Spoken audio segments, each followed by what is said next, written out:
谢谢主，让我们这样可以来是你的机会，对你的圣灵和我们同在，让我们可以用音乐来带领弟兄姐妹敬拜、祷告、祈求、奉靠耶稣的名，阿们。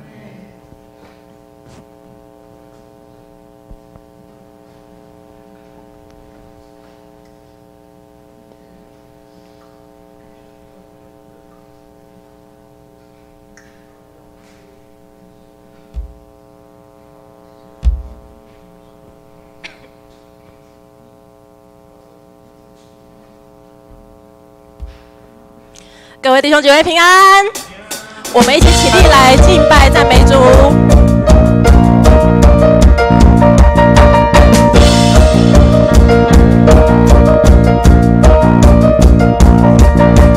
我的盼望就在耶稣基督里，在你里面满有平安，生命泉源就在耶稣基督里，有主在我里面活着。我宣告在我里面你是上一切更有能力，我不输这世界，我高举耶稣的名。我宣告在我里面我是永留满有能力，有耶稣在我里面活着，我勇敢站立。现在请跟各位就是旁左右的弟兄姐妹说，今天见到你真好。真好。我的盼望就在耶稣基督里，在你里面满有平安，生命泉源就在耶稣基督里，有主在我里面活着。我宣告在我里面你是上一切更有能力，我不输这世界，我高举耶稣的名。我宣告在我里面我是永留满有能力，有耶稣在我里面活着，我勇敢站立。有主在我里面，没有惧怕能战胜仇敌。有主在我里面，没有惧怕还得胜有余。有主在我里面，没有惧怕能战胜仇敌。有主在我里面，没有惧怕还得胜有余。我宣告在我里面你是上一切更有能力，我不输这世界，我高举耶稣的名。我宣告在我里面我是永留满有能力，有耶稣在我里面活着，我勇敢站立。我宣告在我里面你是上一切更有能力，我不输这世界，我高举耶稣的名。我宣告在我里面我是永留满有能力，有耶稣在我里面活着，我勇敢站立。有耶稣在我里面活着，我勇敢站立。就主赐我活水，使我满足，更新我心灵，做新造的人。主你在我里面，何等甘甜，活水泉源永流不绝。就主赐我活水，使我满足，主因你拣选托住了我们。我宣告从今世直到永恒，做你见证。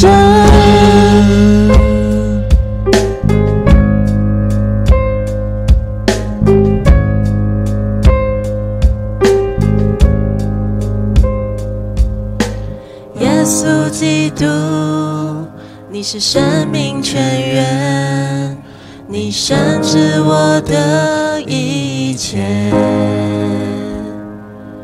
你亲自来到我的生命中，光照我隐藏的罪。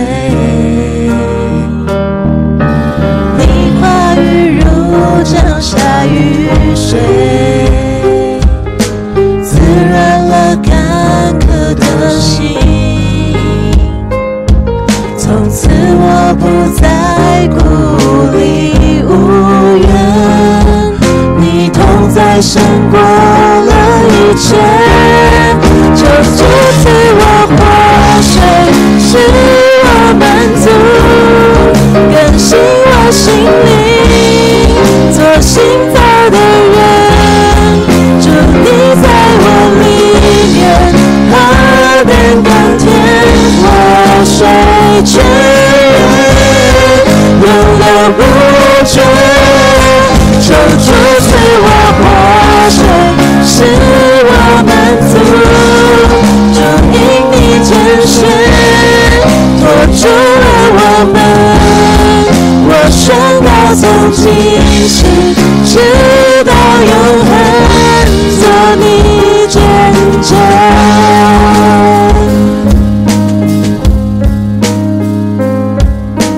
用心灵敬拜你，我用诚实敬拜你，我全心敬拜你，耶稣基督，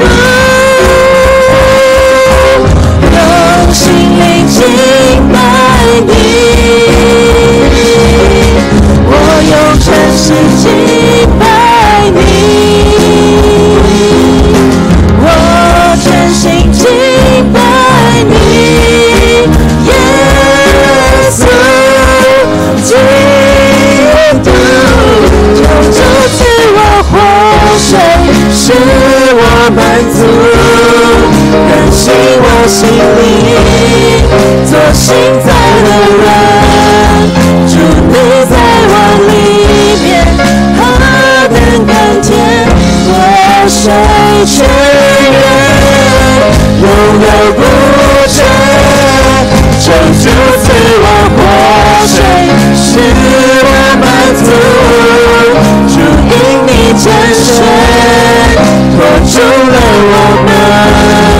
我宣告从今时直到永恒，做你见证。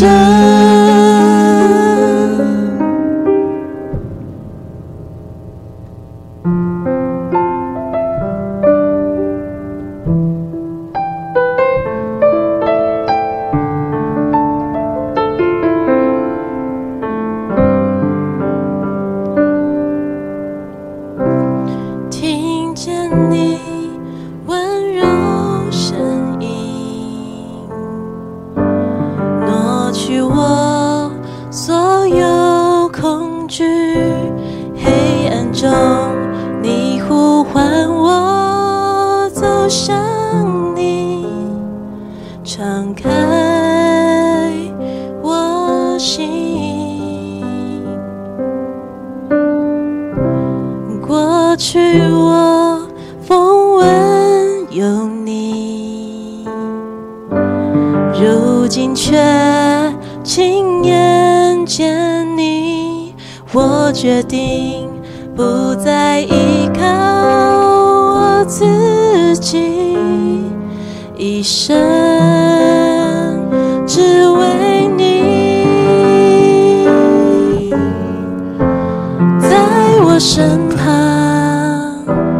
没离开过，不停守候着我，你无尽的爱拥抱我，虽跌倒软弱仍爱我，在你眼中看见真实使的我释放，我自由。过去我风闻有你，如今却亲眼见你。我决定不再依靠我自己，一生只为你。在我身旁没离开过，不停守候着我，你无尽的爱拥抱我，虽跌倒软弱仍爱我，在你眼中看见真实的我，释放我自由，你牺牲的爱拯救我，用平衡诉说不放手，在你眼中看见真实的我，你是全所有，你无尽的爱拥抱我，虽跌倒软弱仍爱我，在你眼中看见真心的我，释放我自由，你无限的爱拯救我，用定和诉说不放手，在你眼中看见真心的我，你是全所有。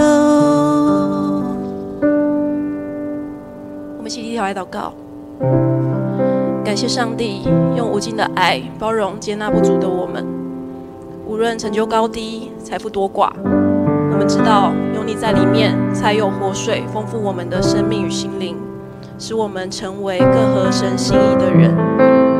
透过你的话语谦卑我们的心，在主里得盼望。我们即将开始今天的聚会，求圣灵与我们同在。祷告奉靠主耶稣基督的圣名求，阿们。我们依然站立，用使徒信经来做信仰告白。请，我信上帝全能的父，创造天地的主。我信我主耶稣基督，上帝独生的子，因圣灵感孕，由童贞女玛利亚所生，在本丢比拉多任内受难，被钉于十字架，受死，埋葬，降在阴间。第3天从死人中复活，升天，坐在全能的父上帝的右边，将来必从那里降临，审判活人死人。我信圣灵，我信圣而公之教会，我信圣徒相通，我信罪的赦免，我信身体复活，我信永生。阿们。请坐。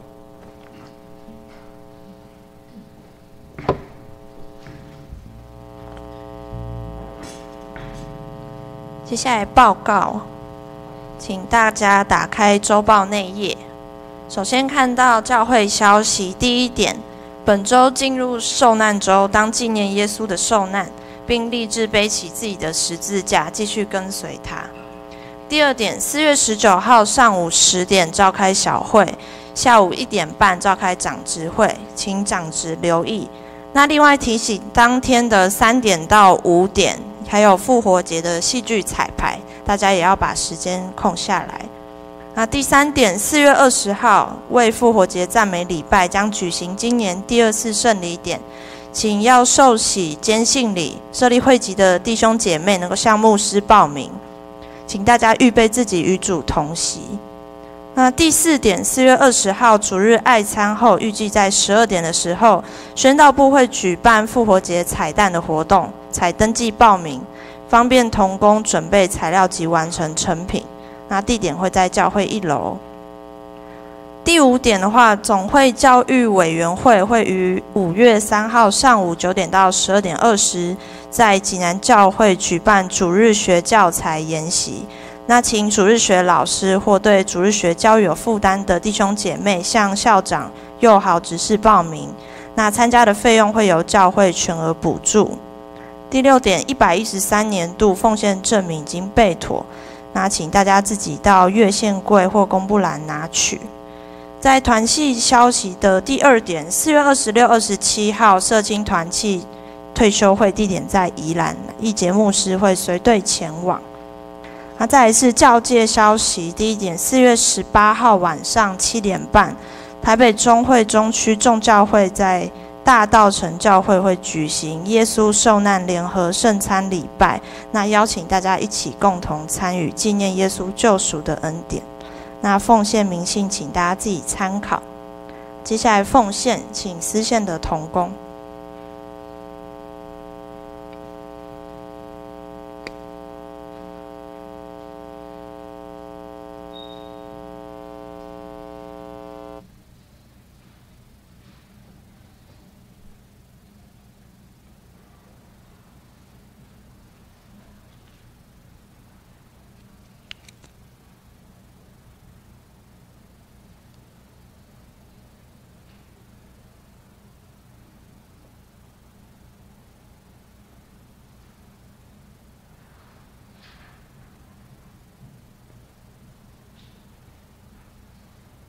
我们一起低头来祷告。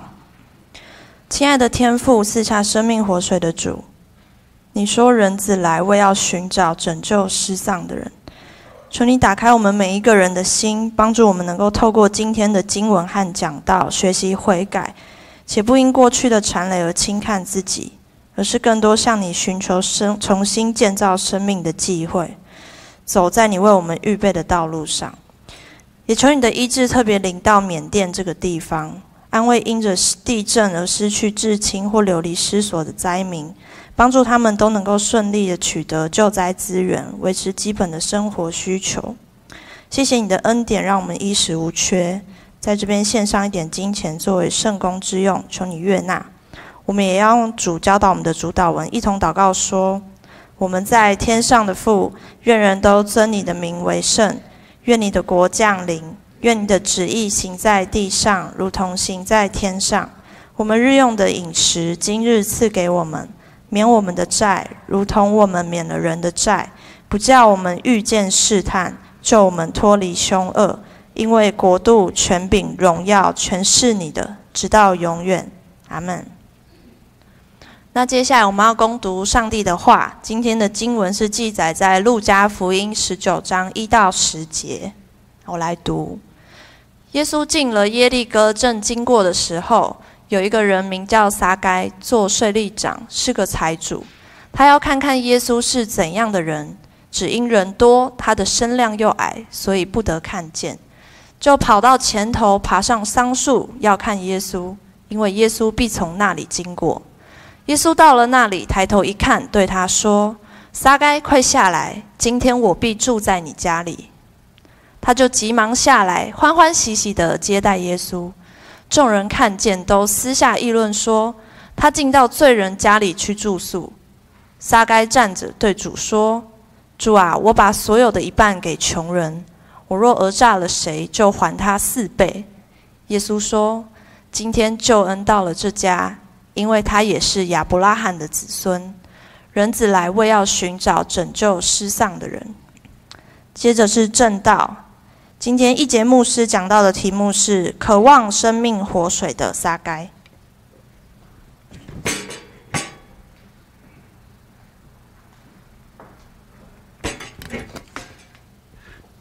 弟兄姐妹，大家平安。我们一起来祷告。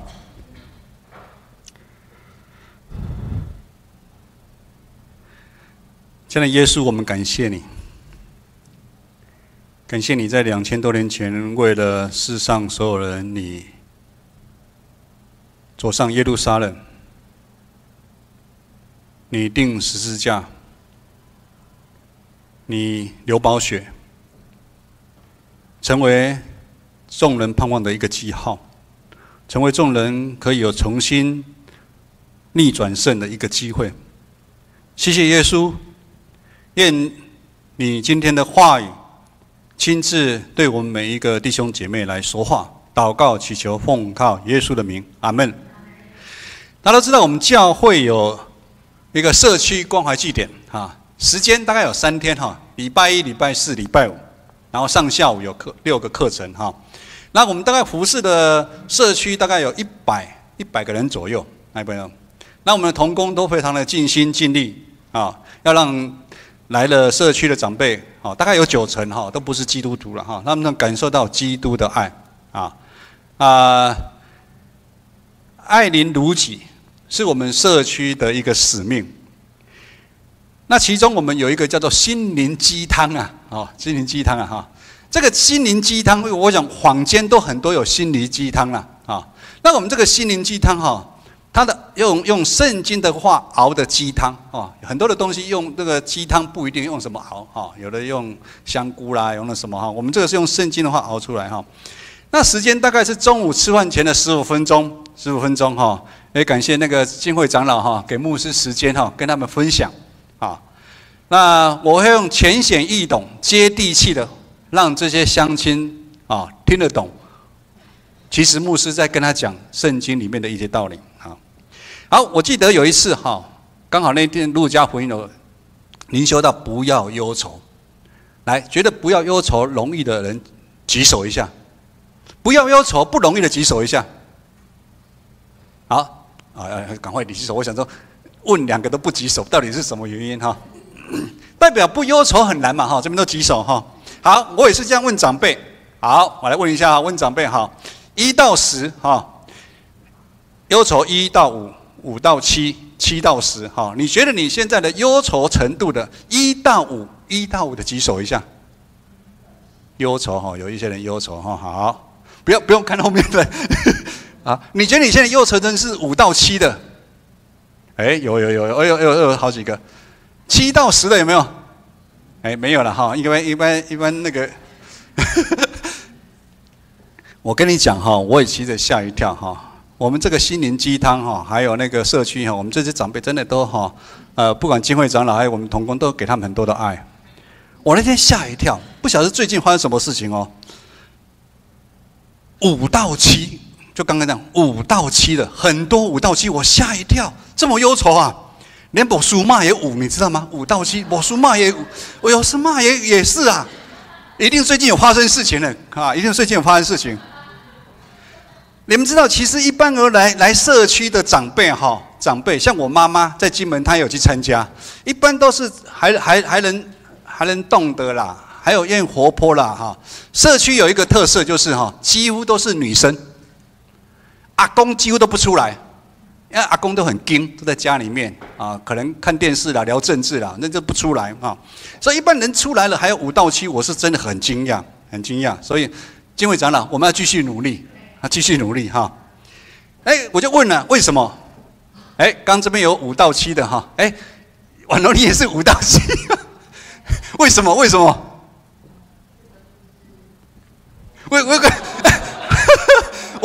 我看婉柔5到7是反而看小甲，原来小甲是他的5到7的忧愁指数长辈就说另一半就是说年轻的时候忙公婆，然后后来就现在儿孙他也很烦恼，儿孙然后生活上的种种股票啦、政治啦，有一个长辈很可爱在弄手工艺，然后一边弄的时候一边干嘛？手机亮着看股票，我就走过去跟他讲：“你这样会不会太累了？太累了啦！你都已经70几岁，你管他股票上上下下，对不对？你会被影响股票、政治身体病痛，所以很多的忧愁所以不管时代如何进步，其实我们人的内心一样是受外在的环境的影响，我们充满了很多的惊慌、害怕、忧愁。因为忧愁感觉上没有那么严重，所以大家才敢5到7了哈。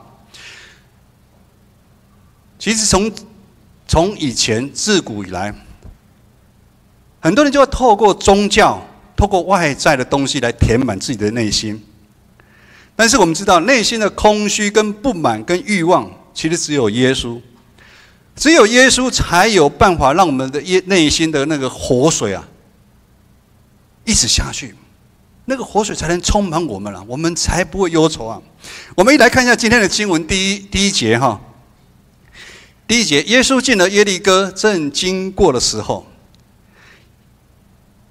我们知道今天是受难周嘛，所以知道哈，路加福音的那个故事也是差不多，我已经慢慢离耶路撒冷越来越近了。耶稣在这个时候最后一次跟门徒讲，也就是第3次讲，我到时候会死，我又复活。但门徒一样不明白。一路上耶稣有很多的教导，耶稣也行动很多的神迹奇事，医病赶鬼。等一下我们讲到一个但是门徒他们心里面一样有他们自己的打算。耶稣要到耶利哥城的时候，他医治了一个什么失明的乞丐。经文是这样记得，大家不知道有没有记得哈？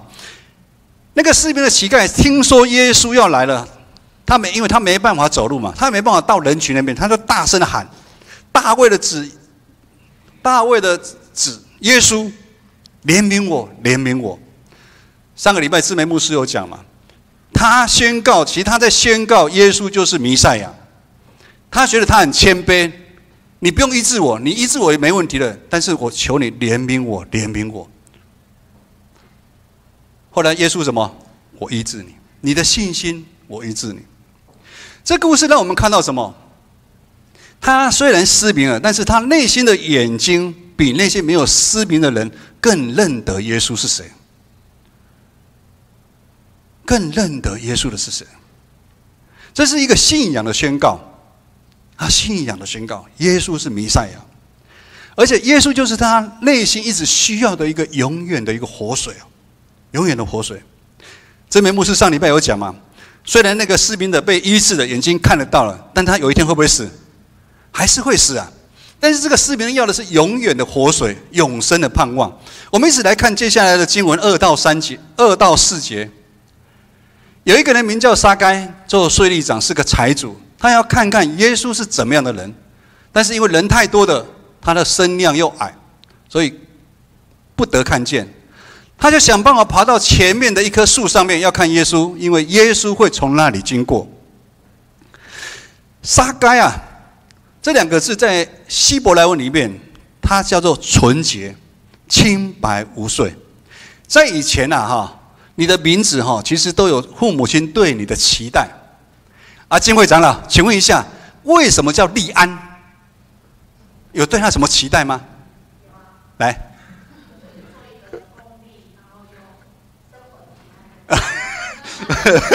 哎呀，好啊！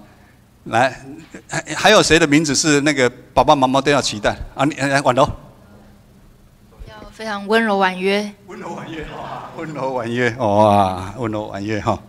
所以其实我们的名字都那个，所以撒该其实也是一样，父母亲对他其实应该有很大的期待。你要当一个纯洁的，你清白没有罪，没有罪。可是我们现在这样，撒该成了一个罪人呐，对不对？撒该却在热闹滚滚的地方，他爬到税吏长。税吏长的意思是什么？他底下有很多税吏，他管税吏，他是税吏长。法利赛人将税吏跟谁归为类？娼妓啊，娼妓啊！所以代表税吏这一群人是大家非常藐视的，因为他们都会帮有钱人跟贫穷人收税，大家都会离开他们远一点。然后撒该是税吏长，代表什么？他是他们的头啊！如果税吏有罪，他就是罪上加罪，因为他为自己赚了很多的钱。这种贪婪的财主一般都不会受欢迎啊！我想我们台湾现在其实也是，大家不一定会那么羡慕有钱人呐，有钱人呐哈。撒该的内心应该不是那么好过。如今他听到耶稣要来耶利哥城，他的内心燃起了一线生机，他也想要来看看耶稣啊。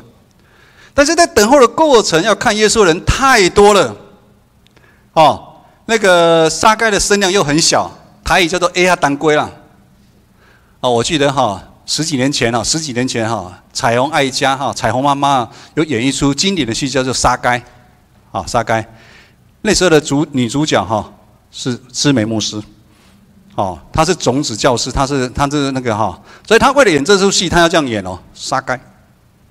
哦，那时候还好，还年轻可以了，她现在应该不行了哈。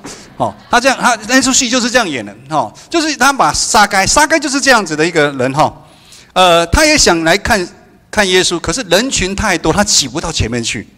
所以经文说什么？他就想办法，撒该还算有头脑哦，他就想办法跑到树的前面，然后先爬上树。那我们想，以他的身材要爬树也不是那么容易。有爬过树的举手？也不多哈。爬树其实也没那么容易，我跟你讲，爬树不容易哈。好，他往前挤又挤不上去啊。撒该有没有这样就放弃了？我们来看看故事怎么写的哈。前几个礼拜知美牧师讲，我们中山区有好几个地方是3颗星、4颗星的料理店。建成国中对面的一个猪排哈，每次去听都要等1个小时。我有去吃过了，也不错了，但是不值得我排那么久了。我是个人觉得啦，但是我觉得也不错，不会雷到，我不雷到啊，所以。清明年假的时候，4月3号，你知道我们中山区有一个很有名的日本的红星来逛街，知道是谁吗？4个字。哦，大家都知道。喜欢木村拓哉的举手？只有1个、2个，其他都不喜欢，因为他已经太老了。木村拓哉是谁？我也不知道。我知道。你知道哦？我跟你讲。第一堂我问的时候，这边的那个圣歌队嘛，女生部全部举手，女生部全部举手全部举手哈。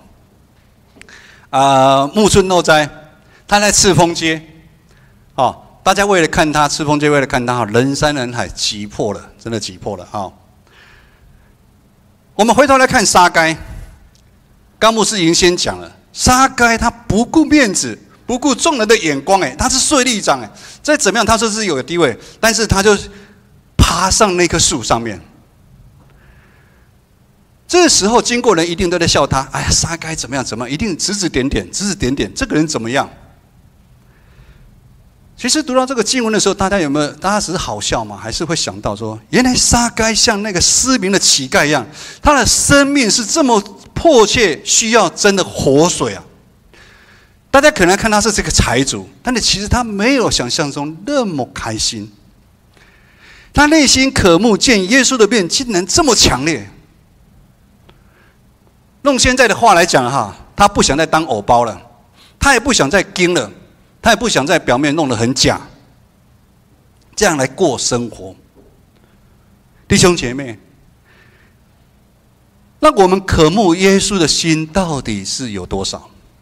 我们可能从小到大在教会长大，我们有像那个失明的乞丐，或者是这个撒该这么渴望耶稣吗？我们来看5节到第7节哈，5节到第5节说，耶稣到了那里，抬头一看，对他说：“撒该，快下来，我今天必住在你家里。”来第6节，他就急忙下来，欢欢喜喜的接待耶稣。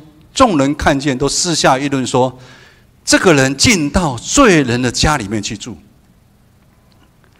撒该他是一个财主，他的生命原本怎么被什么绑住了？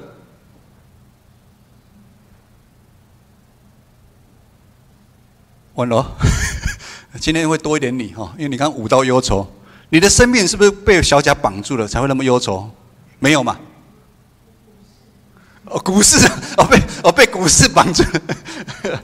啊，最近大家都被股市绑住了。撒该他的生命原本被钱财绑住了，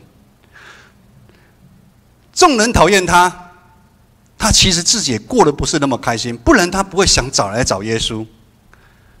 但是他已经陷入了罪恶当中，他也可能不知道要如何离开黑暗，走向光明。所以撒该遇到的问题不是外在普通的问题，他碰到的是一个内心深层的问题。其实我们碰到内心的深层问题都是很困难的。那些法利赛人其实他们碰到的问题也是一样。现在我们21世纪的我们，自由意识抬头，我们的内心常常也受那一个我来控制，我们内心的那个我来控制。我们充满了欲望，我们常常追求那些看得到身外之物，对那些的需要跟渴慕早就超越寻找永生永远生命的活水。我们现在怎么样？强调什么？及时行乐，我现在就要行乐。如果非基督徒他用这样的生命观，没话讲。可是如果我们基督徒，我们还用及时行乐，现在我就要行乐，其实这样是不好的。我们要寻找永远的生命活水。那个失明的乞丐，他不只是单单他眼睛要看到，他是要内心也看到，他要得到那个永生的盼望啊！我们其实在世上的时间其实不多啊。我们清明节刚过，我们看到我们很多信仰的前辈，他们一辈子为教会，然后洁身自爱，在他们信仰上面，他们就是为了永生的一个盼望。但人常常因为自己私欲、个人的欲望，我们常常寻找到不对的方向。我们本来该往这边走，但是我们反而往陷阱去走，往黑暗去走。我们常常希望去走危险的路。我们并不会因为现在时代的进步，我们知识水准高，我们呼吁我们就更快乐。在教会里面其实也是啊，其实教会跟外面很像啊。社区那些长辈来，其实他们愿意来教会，我们都有看到他们越来越快乐。我们依然遭遇了许许多多的困苦的攻击，我们心里忧伤，我们不平安，我们的生命渐渐失去。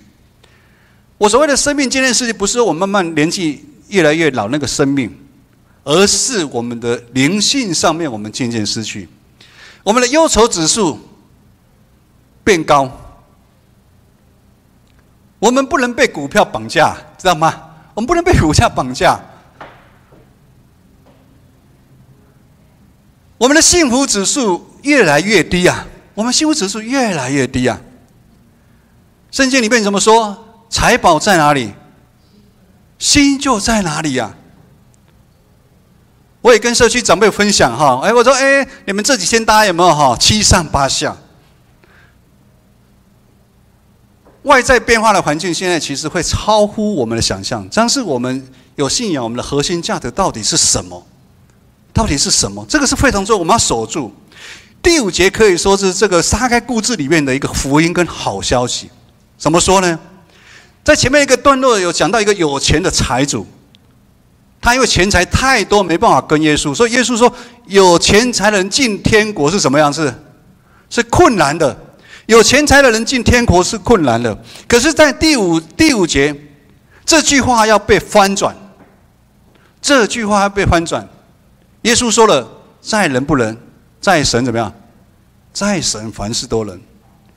我们再回到撒该，撒该是不是在树上？撒该还没下来哦。这个故事，撒该目前还在树上哦。牧师问大家，撒该在树上等耶稣的时候，心里是在想什么？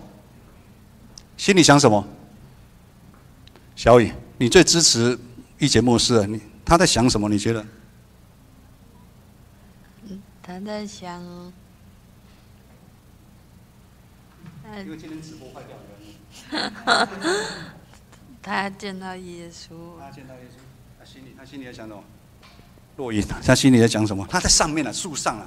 看。这个比较好回答哈。看到耶稣，然后就说拯救他。他其实心里应该很着急耶，他心里很着急。我觉得撒该现在说他很着急，一直在寻找耶稣。他今天到底会不会看得到耶稣？今天看得到耶稣。突然之间，有人叫撒该，有人叫撒该，撒该。牧师有没有？你们有没有人突然有人叫你的名字？你的感觉？丁一，潘丁一，潘丁一一定是不好的。潘丁一，生气，丁一，丁一，那感觉怎么样？我记得我有一次去那个深坑旁边那什么石碇吃饭的时候，那时候我跟志梅牧师我们在深坑牧会的时候，然后周间我们跑去那边吃饭有一个地方吃那个豆腐什么，然后突然有人叫我小名，老李，我突然整个那个很惊吓，怎么会有人知道这个名字？就是原来是我同村庄的长大的，同村庄一直长大的，同村庄一直长大才会叫你的那个撒该他原本想要靠自己的力量爬上树上，然后想办法看到耶稣，可是现在耶稣怎么样？主动来找他，耶稣叫了他的名字，撒该非常的惊讶。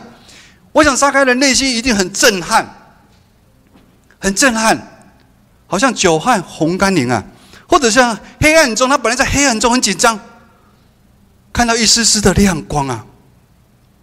因为已经很久没人叫他的名字，大家都说他是一个罪人，你是一个罪人，他的名字已经忘记了。耶稣可能这么叫他，纯洁的撒该啊，纯洁的撒该，清白无罪的撒该啊。我想撒该，耶稣更认识他，原来他父母亲对他的期待是这么的棒。我想这时候，耶稣可能也在叫我们在场每一个人的名字。接着耶稣就说：“撒该，赶快下来，今天我要到你们家住。”撒该就非常的急忙，赶快冲下来，欢欢喜喜的接待耶稣。但是我们可以看到一个景象，众人非常的不开心。耶稣这样的行动，耶稣怜悯人。耶稣是一个怜悯人的上帝，他怜悯那个失明的乞丐，耶稣也怜悯撒该，让撒该的生命有逆转胜的机会。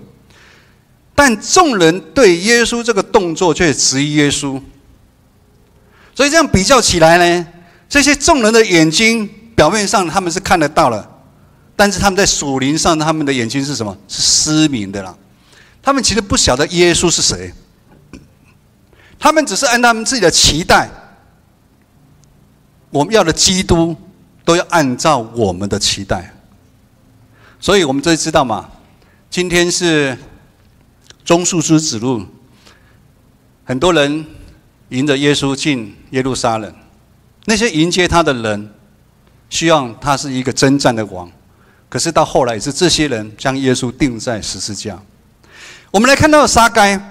撒该这一边就好像路加福音，耶稣在路加福音9章23节所说的：若有人要跟随他，要舍己，天天背上自己的十字架。弟兄姐妹，要当基督的门徒，是要付上代价的。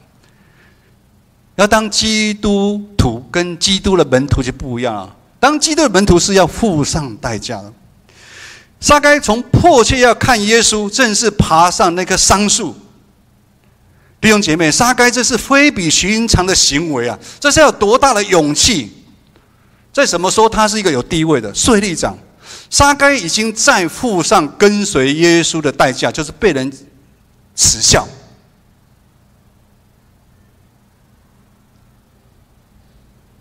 但是撒该所做的一个动作，付上的代价，这些众人只会笑，他们没办法了解。撒该付上的代价有属灵上的意义哦。什么意义？撒该为了看耶稣，他爬上了那棵树，代表他要离开地面。离开地面的意义，代表说撒该他已经要放弃原本牵绊他的什么那些财物啊。我牧师刚刚怎么讲？撒该原本被过多的财物所捆绑，对不对？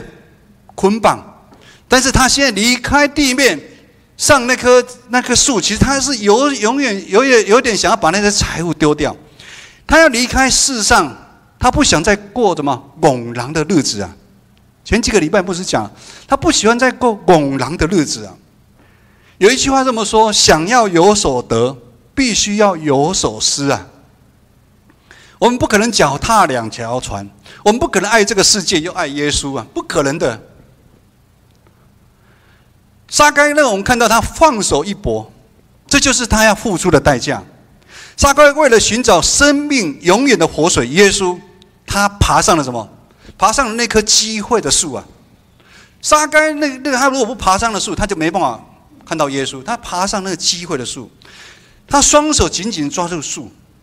刚牧师问，爬上树的时候，有爬树人讲，其实都会紧紧抓住啊。我小时候有爬树，芭乐树，上面芭乐树爬上去就一直吃芭乐，吃不完。可是后来下来好困难哦，很困难下得来他怕掉下来。或者撒该其实知道，我要看到耶稣只有这一次机会。我要看到耶稣只有这一次机会。当牧师在读这段经文的时候，其实非常的感动。这个是一个非常有张力的。撒该寻找耶稣，想要离开黑暗的决心是这么的坚定，这么的坚定。我们再来看第8节到第9节。第8节到第9节也是领受耶稣救恩的人会应该要做出回应的一个动作。第8节这么说：撒该站着对主说：“主啊，我把所有的一半给穷人，我若讹诈了血，就还他4倍。”耶稣说：“今天救恩到了这家，因为他也是亚伯拉罕的子孙。”弟兄姐妹，主耶稣呼召人跟随他，跟随耶稣的人需要什么？信心啊！跟随耶稣的人也需要行动。那个潘杰，你是不是早上去晨跑去比赛？他其实有300的借口可以不来，为什么？好累。你今天早上跑多少？半马。他今天早跑半马，现在来做礼拜。我们给他鼓掌一下，他跑半马还跑来做礼拜。要是我跑半马，我说好累哦，上帝，我今天跟你请假。但是他不是，他用行动回应，他跑来，因为我是他的粉丝，我在追踪他，我知道他今天跑半马，对不对？他用行动来做礼拜，可能他现在快睡着也不一定。我之前在深坑教会的时候。其实那个长老大家都认识就后来现在1个月会来我们教会一个公馆的一个长老，也后来奉献那个外面那个如鱼得水那个，他常常在出国。有一次他也来做礼拜，第一次看到他睡着了，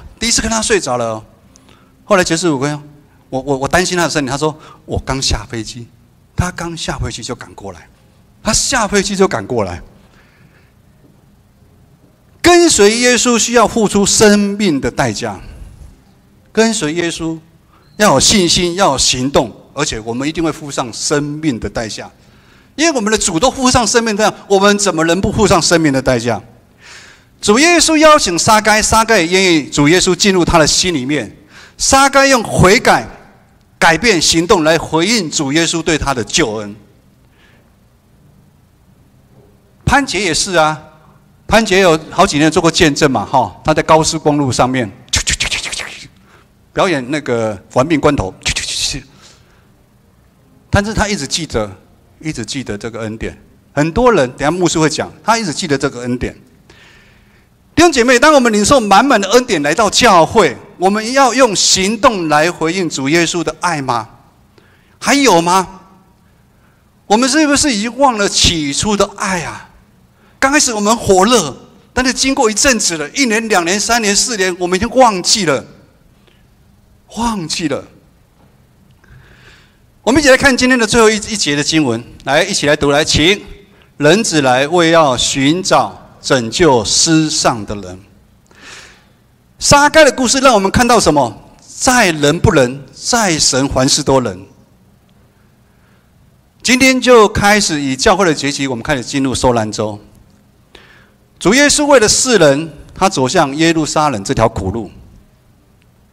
但是众人，可能包含我们，我们对主耶稣有不一样的期待，因为我们每个人都在我们内心盘算。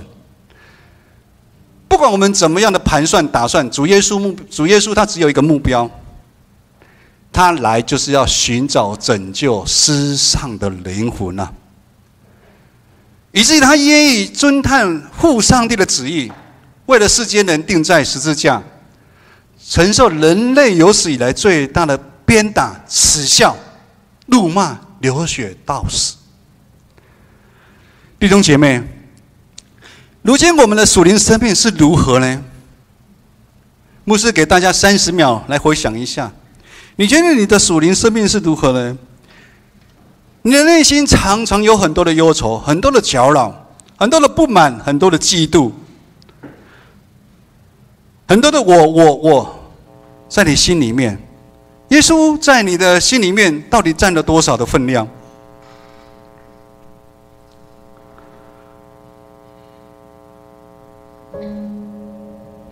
我们都是在台湾5%里面，不管你受洗了还你还没受洗，你今天来到教会里面，你就是受到怜悯恩典的人。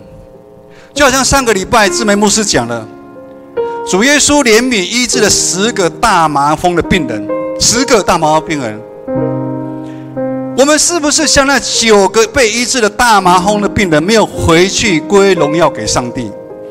我们病得医治了，我们就离开了，还是我们要成为那一个，也就是唯一那一个，那个麻风的病人回去给耶稣看，归荣耀给上帝，而且一辈子跟随着耶稣走那条苦路？我们要成为哪一个？我们不要只当基督徒，我们要慢慢的成为基督的门徒。基督的门徒。撒该的故事，其实不是2000多年来历史的故事，圣经的故事。其实我们每一个人都是撒该。撒该的故事也是你我的故事，我们都是撒该。我们都需要渴慕那个永远会活的那个生命的活水。只要我们愿意像撒该这样子，我们愿意悔改，我们就可以结出生命的果子出来。大家以为会很难？你看撒该在第8节到第9节说：“主，我把所有的一半给穷人，讹诈了谁，我就还他4倍。”在这个时候，撒该的财宝才是真正属于他的财宝，因为他开始积财宝在天上，地上的财宝会有虫来咬，那个永远会失去的。所以婉柔，你不用忧愁，不用忧愁。牧师也莫名其妙，定额存款，然后变少了。不要忧愁，不要忧愁。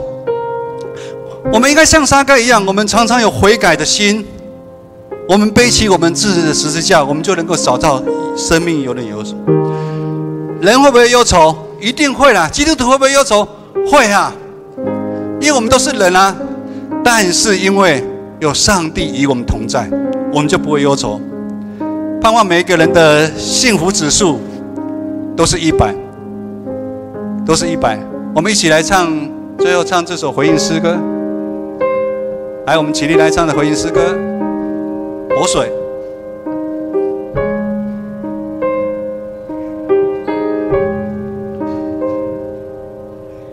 耶稣基督，你是生命泉源，你深知我的一切，你亲自来到我的生命中，光照我隐藏的罪。你话语如降下雨水，滋干渴的心。从此我不再孤立无援，你同在胜过了一切。求主赐我活水，使我满足，更新我心灵，做新造的人。主你在我里面，何等甘甜，活水泉源永流不绝。求主赐我活水，使我满足，主因你拣选，托住了我们。我宣告从今时直到永恒，做你见证。弟兄姐妹，我们一起来做个祷告。我们知道这个世界变化实在是太快了，这个世界的诱惑也超过我们的想象。无情的攻击，太多的无常，常常临到我们。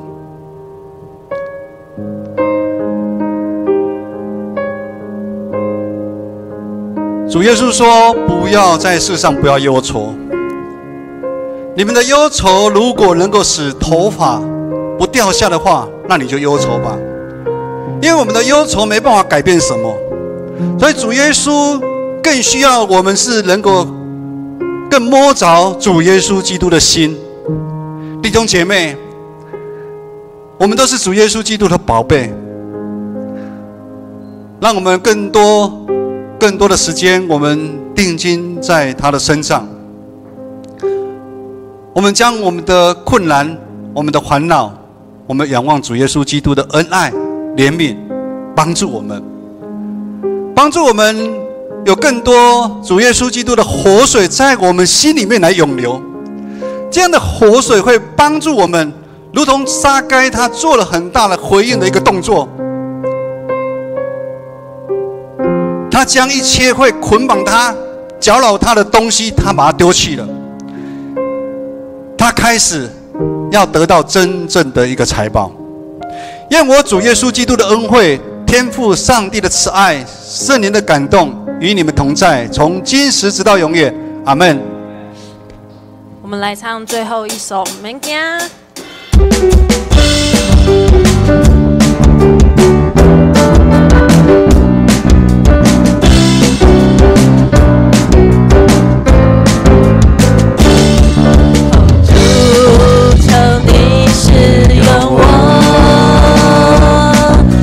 主差遣我，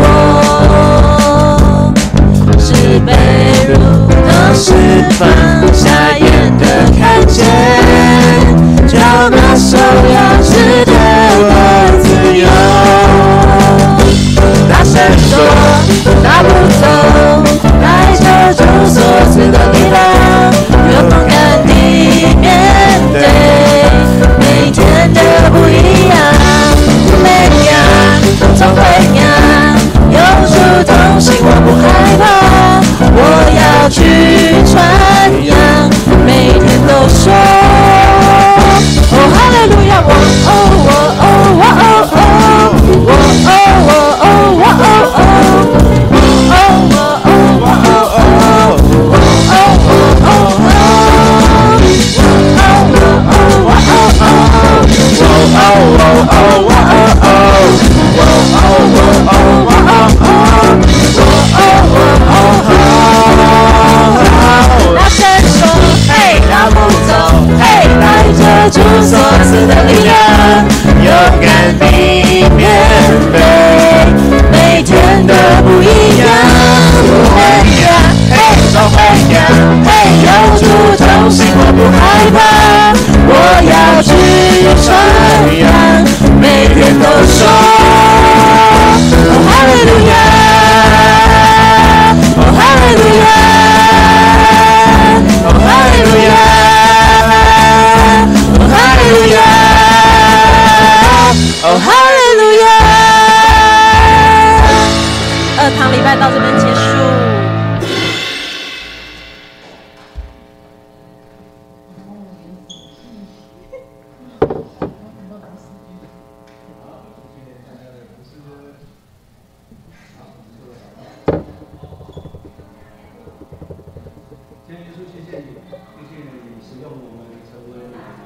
所幸，愿主施恩赐福在我们前面的道路，不管我们在职场上面，我们在人际关系，以及我们在未来的婚姻，以及学业，主你都与我们同在。祷告，祈求奉告，耶稣的名，阿门。好，这个考生剩下最后。那大家吃个饭，我们就上来啦。好，感谢感谢。